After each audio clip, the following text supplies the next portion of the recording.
One of the reasons that makes the United States the number one superpower is that they have so many allies that are willing to give military aid if the United States is attacked and vice versa. That is why the economic superpower of China has very few military allies. So, who are the United States' allies? Why do they have so many allies? In 1775, the United States launched a revolution to overthrow the UK. They formed the first alliance with France, the UK colonial competitor. However, after the US won in 1783, the alliance ended. Because their original goal was to win over the UK, game ends, the alliance also ends.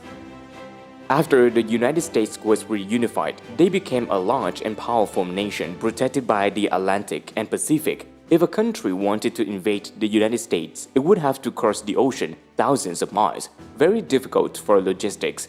Not to mention, when they arrived, it was not sure of the victory. Therefore, since the withdrawal of the UK, no one has dared to invade the United States. And they also pursued a policy of independence, no ally for nearly 160 years. By 1941, Japan was the first country to attack the US fleet at Pearl Harbor, Hawaii.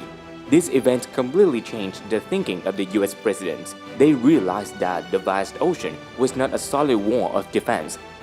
Thus, they began to form alliances with the UK and the Soviet Union against Japan and the Axis.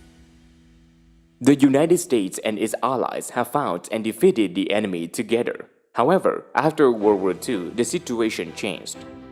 The United States and the Soviet Union became two great powers. Two tigers cannot live on the same mountain, and they began to compete for the first place. To prevent the influence and spread the communism from the Soviet Union, the United States formed alliances with 11 other countries, including Canada, Ireland, the UK, France, Belgium, Portugal, the Netherlands, Denmark, Norway, Luxembourg, and Italy. Together, they created NATO, and there was a mutual agreement between them. If any enemy attacks one member, it means attacking NATO, and the other members are responsible for helping each other militarily. With overwhelming military might, the United States became a NATO elder, and the participating countries seemed assured, not afraid of an enemy attack. Most of the members allowed the United States to build military bases on the territory, helping to create the first line of defense against the Soviet Union. In addition to the Soviet Union, the United States is also attentive to threats from East Asia. Specifically, in 1948, North Korea became the communist country. In 1949, China was the next country. So the United States formed separate alliances with 6 other countries, including Japan, South Korea, Taiwan, the Philippines, Australia, and New Zealand. In order to prove that it was ready to help its allies, in 1950 to 1953, the United States sent troops to help South Korea against North Korea, supported by China and the Soviet Union. Since then, the US enemy understood that it was not safe to touch their allies. Taiwan is also the next example in the future. In addition, the United States also has alliances with 21 other Latin American countries under the Rio Treaty of 1947. Basically, the Treaty of Rio is similar to NATO. When one country is attacked, the other members will support. Currently, there are only 18 members, including the United States. By 1960, the US had a defensive fence around their territory. If the Soviet Union attacked, it was like hurting itself. To test whether the US allies were helping them, the Soviet Union took the German city of Berlin as a test. The city has been controlled by the Soviet Union in the east and the UK, France, and the US in the west since World War II. In 1961, the Soviet Union asked the NATO nations to leave. Instead, the United States and its ally put troops into confrontation. In response, the Soviet Union built a wall across the city to separate and step backwards behind. Through the test, the Soviet Union believed that the US allies were ready to help them, so the Soviet Union itself was worried. In 1962, they built a nuclear missile defense base in Cuba in response to the United States' development of missile system in the UK, Italy, and Turkey, 3 NATO countries. This event is known as the Cuban Missile Crisis. By 1991, the Soviet Union disintegrated. The US rival was gone. They became the only superpower in the world.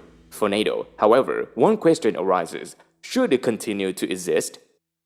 Most European and American leaders support the continued maintenance of NATO in order to keep security in the region. In 1999, NATO had 3 more members. The countries listed from the Soviet, Poland, the Czech Republic, and Hungary. They began to interfere in conflicts outside the confines of the members, such as bombing Serbian forces during the Kosovo War. NATO also helped the US invade Afghanistan in 2001 and Iraq in 2003. Currently, the organization has increased to 30 countries. However, when their enemies were gone, the alliance began to loosen. When the US asked members to spend 2% of the GDP on defense, very few countries do it right. Despite the presidents of the United States have always insisted they're ready to help allies when they need it. Seeing the weaknesses, 2 enemy nations of the United States began to test whether NATO could be as before. The first is Russia.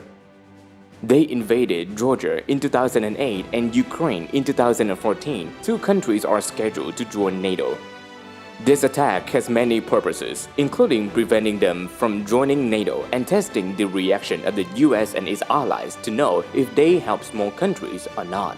The United States did, spoke out in protest and sent aid to the 2 countries invaded by Russia. However, since they are not yet an official member of NATO, intervention is limited. Next is China. They proceeded to build up a powerful military force and a large missile stockpile capable of controlling the South China Sea. They make a claim to the U-shaped line, invading the interests of the other countries, including Taiwan and the Philippines, 2 allies of the United States. In addition, according to some US officials, China may soon send troops to invade Taiwan in the future. China's military buildup has also undermined US power in the Asian region. With developments in the current situation, the US is facing many tests. Perhaps the world must wait for them to act with their allies or not. The video is over here. Thank you for watching. If you see it is a good video, don't forget to like, subscribe, and leave a comment below. Thank you.